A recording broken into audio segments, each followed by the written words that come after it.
What's up guys, this is KhUnlimited. Welcome to another video, and in this video I'm going to be talking about my top 5 most anticipated games of 2019. So my last video was my top 5 games of 2018. Just wanted to talk about that to let you guys know what my favorite games were, and I thought that naturally this video would come next. And when it comes to picking my top 5 games, it was kind of hard for me if I'm being honest, because in terms of the games we know, there's only like maybe 3 that I'm very interested in, but I thought I'd put for number 4 and 5 games that I'm interested in, but I'm not sure if I'll get right away. So that's pretty much how my list is. Number 5 and 4 are games that I'm interested in, but I'm not sure if I'll pick up right away. And number 3, 2, 1, I'm for sure picking up. It's like either right away or just a bit after release. So yeah, that's pretty much all I want to say. So let's get started right away with number 5, which is New Super Mario Bros. U Deluxe. Long title.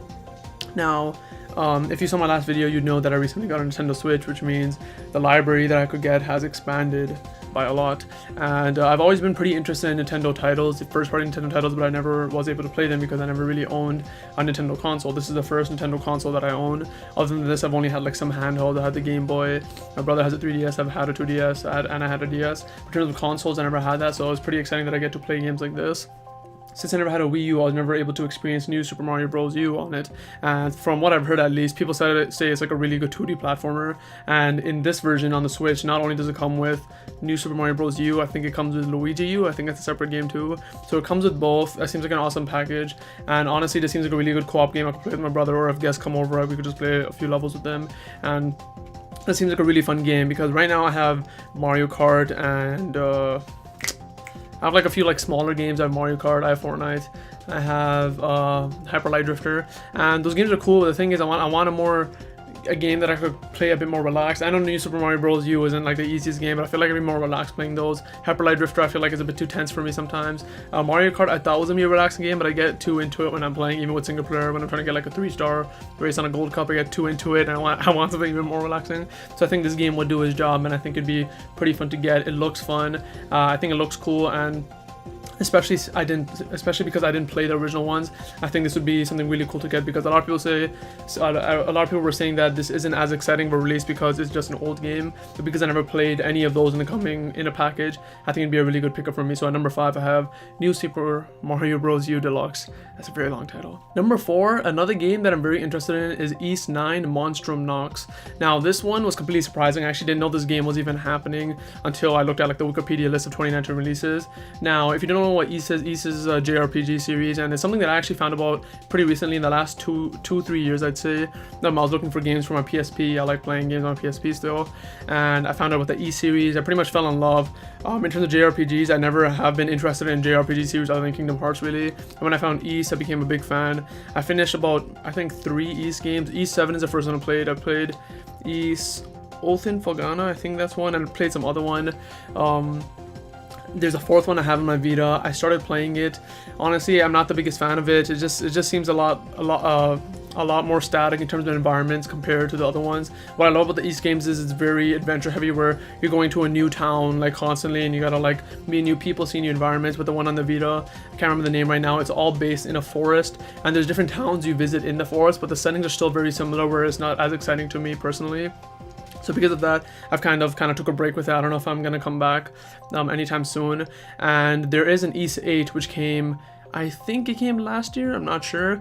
I know the Japanese version came out earlier than it was westernized a bit later, but there's an Ys 8 which is on the Nintendo Switch, PS4, etc., and on the Vita, and that is something that I do want to pick up. I haven't picked it up right now because, like I said in my last video, I just bought a Switch. I can't spend too much money on games right now, so I just bought Mario Kart to kind of keep me busy for a bit. So Ys 8 is definitely something I do want to pick up, and I feel like it has to be on the Nintendo Switch, since I can play on the go and I can play at home dock like as a console. That'd be a perfect game for me, so that is something I want to pick up. And now to actually talk about Ys 9. Ys 9 I feel like would be an awesome game too. I'm hoping, maybe there's screenshots out there I haven't seen. I'm hoping Ys 9 is a bigger upgrade in terms of visuals. Ys 8 I feel like was kind of held down to the visuals because it had to be on the Vita, and I was actually originally going to play it on the Vita before I got a Switch, but I never ended up picking it up. So unless Ys 9 is also on the Vita, I'm not sure if it is. I'm hoping there's some kind of like a fidelity bump in terms of visuals, because that'd be really cool to see. Ys's worlds have always been very beautiful, even with kind of like the limited graphics that it has to use, so I can't even imagine how good it would look if it was able to be more high fidelity and the lowest kind of visual fidelity would just be on the Switch, and the Switch honestly has a lot of beautiful games. So I feel like in terms of visual, that's the thing I'm most excited for. In terms of the game, I don't even know what the hell it's gonna be about. I haven't played East 8. I've only played like some of the East 8 demo. This one's called Monstrum Nox. I have no idea what that means.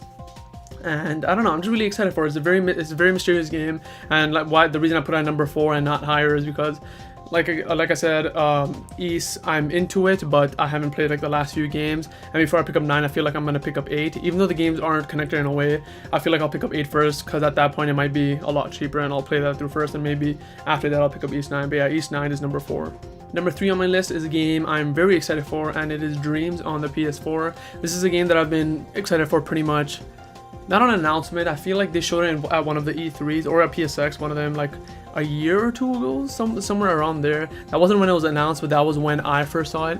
And when I saw it, I was so excited. I love Little Big Planet. It's one of my favorite series. And I kind of got sad when they handed off Little Big Planet 3 Media Molecule. They handed it off to another developer because Little Big Planet 3 just really, honestly, it wasn't the same. It was buggy. It always crashed for me. I lost all my save data. It was just like kind of a mess. And while I do love Little Big Planet 3 in terms of what they added, the developer just, you could tell it was made from another developer, and just the same amount of love wasn't put into it. So when I heard that Media Molecule shifting to pretty much a Little Big Planet, which is a lot better, called Dreams, I was so excited, because Little Big Planet was pretty much a series where you can make levels, but the levels were confined in 2D space. And while on Little Big Planet 3 people did find glitches to kind of move more in 3D space, it honestly, like, it was still limited by just being a platformer.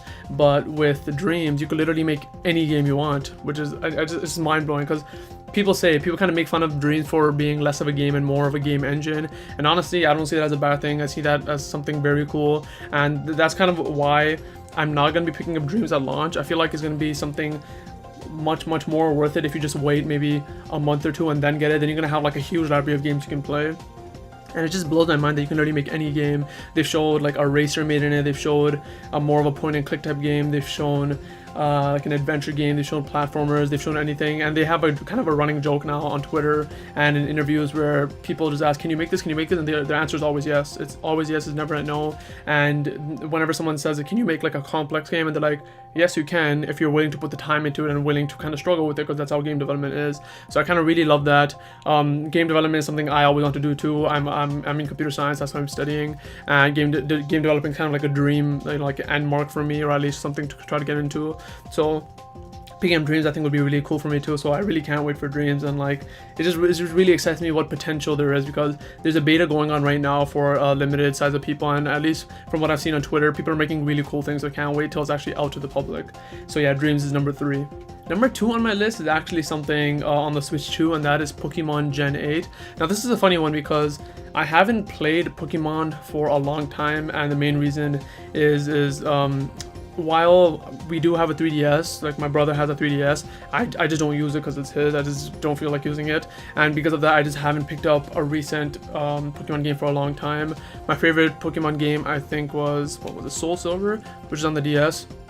So the last real Pokemon games I played were on the DS. I played Soul Silver. No, that's wrong. My favorite one is Emerald. That's what one of my favorite one was.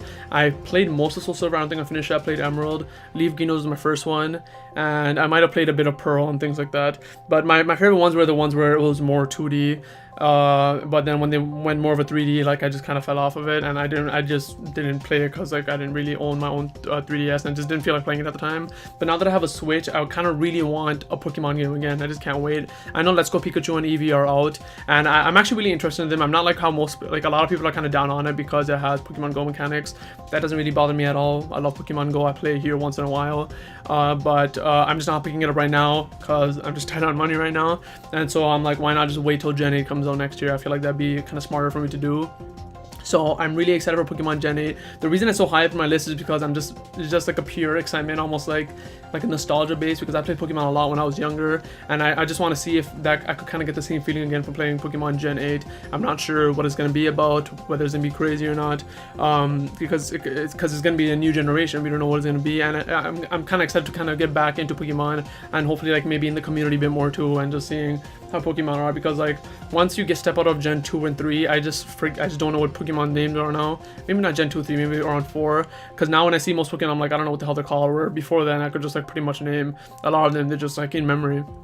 So yeah, I can't wait till Pokemon Gen 8, and that's why it's at number 2. Number one, I'm pretty sure this isn't surprising to any of you if you know what channel you're on. Number one is Kingdom Hearts 3.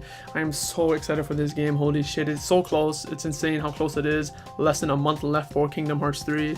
There's really not that much I can say on this. My whole channel is based on this game. When the release trailer first came out for Kingdom Hearts 3, soon after, I'm not sure how soon, I can't remember, I made the channel to talk about Kingdom Hearts 3, to theorize about Kingdom Hearts 3, to talk about my top list. So kind of just pretty much like have an outlet for me to talk about Kingdom Hearts 3, and we're finally here. The thing is coming, which the reason I made my channel was for this, and it's actually coming out, which is crazy. So I honestly can't wait for it. It's just hard to explain like why it's number one. Like, you know, Kingdom Hearts is my favorite game series, and I've said this before. Maybe it's because I didn't play other games, but I feel like Kingdom Hearts is one of the only series which has like the biggest story. And I know a lot of people make fun of its story for being too convoluted or whatever. I know it's convoluted in a way, but like it's honestly not that bad. It's like any story. If this was like in a manga format or a book format, I'd be cool with it. It's just because it was on so many games, which is why it seemed convoluted. But now that it's in a collection all on the PS4, it seems fine to me. I love this story, and I haven't really seen any other series which has a story that varies in so many different games, and is actually like a story that I really want to get into. It's really enthralling to me. So I really can't wait for Kingdom Hearts 3 for its story. The story is the main reason I do play it, and the gameplay is a really nice addition to it because I do love the gameplay. And it really surprised me. Apparently there's a lot of people that don't play for its story. Like there's some like YouTubers I watch, and they talk about it, and one of them said, like, you know, who plays Kingdom Hearts for the story? And I'm like, no, come on, man. There's a lot of people play for the story. So I love the story. I gotta catch up on the Unchained Key story too, because the North American version apparently isn't gonna get the main quest in time, so I'm probably just gonna watch the translated ones on YouTube later. So getting back on track, Kingdom Hearts 3, just really excited for it. There really isn't anything I could really talk about why I'm excited. You guys know, if you've seen my videos, like, I just love Kingdom Hearts. It's just one of my favorite series. Kingdom Hearts 2 is my favorite game, and I'm hoping Kingdom Hearts 3 takes the throne for Kingdom Hearts 2 and also becomes my favorite game. I'm not sure if that's gonna be possible, but hopefully it does. But yeah, that's why Kingdom Hearts 3 is at number one. Can't really say more than that. So hopefully you guys enjoyed this video. Just to reiterate the list one more time: number 5 was New Super Mario Bros. U Deluxe. Number 4 was East 9 Monstrum Nox. Number 3 was Dreams. Number 2 was Pokemon Gen 8, and number 1 was Kingdom Hearts 3. So if you guys are excited or anticipating some games in 2019, please let me know down in the comments below. I'd love to see what they are, because maybe there's some cool games I don't even know about, and you guys can kind of like shed some light and let me know why they're cool. I primarily like RPGs, more so JRPGs and things like that. Yes, like, or adventure games or puzzle games at times. But yeah, so if you guys have any games, let me know. It'll be cool. I'll probably search it up and see if it's for me, and maybe I'll add that to my list too. So I hope you guys enjoyed this video. Remember to like, comment, subscribe, and I'll see you guys later.